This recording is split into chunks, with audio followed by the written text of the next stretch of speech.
Mari belajar dari Italia. Apa yang sebenarnya terjadi di Italia? Apa yang bisa kita jadikan contoh agar tidak terjadi di Indonesia?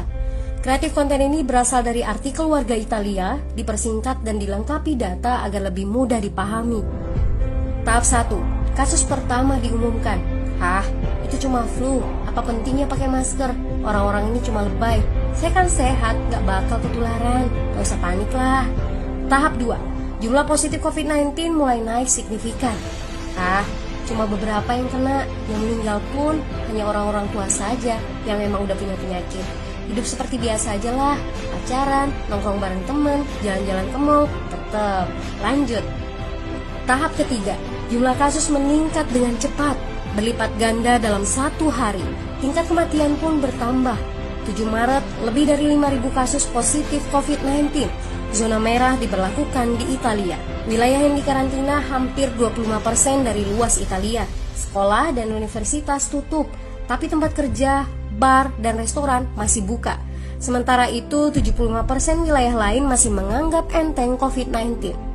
Anjuran mencuci tangan ada di mana-mana, tapi sekadar anjuran dan tak banyak yang melakukan.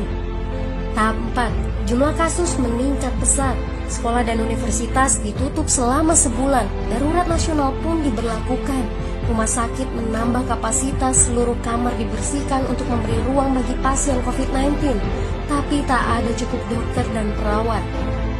Ada terlalu banyak kasus pneumonia, terlalu banyak pasien perlu ICU, tapi ruangannya sudah habis, ventilator habis.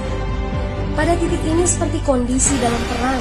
Dokter harus memilih siapa yang akan diobati berdasarkan peluang bertahan hidup.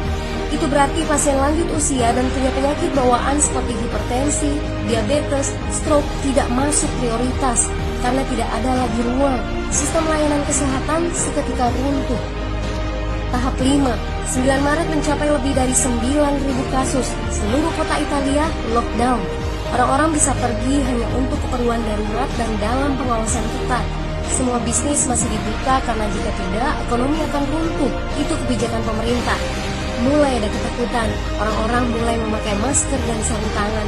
Tapi tetap saja, ada anak-anak yang merasa jagoan, masih ingin uji nyali. Pergi ke restoran rame-rame, hangout bareng, minum-minum dan lain sebagainya.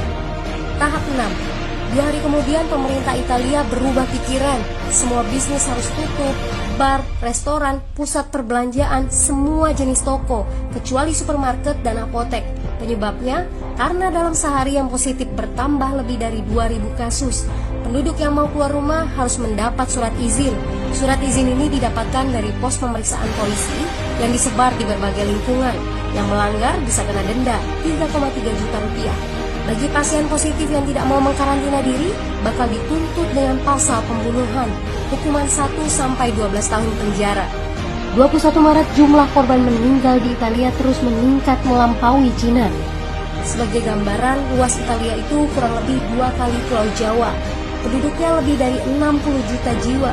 Lalu apa yang harus kita pelajari dari Italia? Yuk, mulai dari diri sendiri, mulai dari di rumah aja. Jaga kebersihan lalu isolasi diri dan keluarga. Tidak keluar rumah kecuali sangat penting. Ini saatnya memulai solidaritas. Yang mampu harus mulai membantu yang tidak mampu. Ini adalah bentuk usaha dan doa kita semua. Semoga badai corona ini segera berlalu. Mari memulai kekompakan dengan membagikan informasi ini. Di rumah aja, mari belajar dari Italia.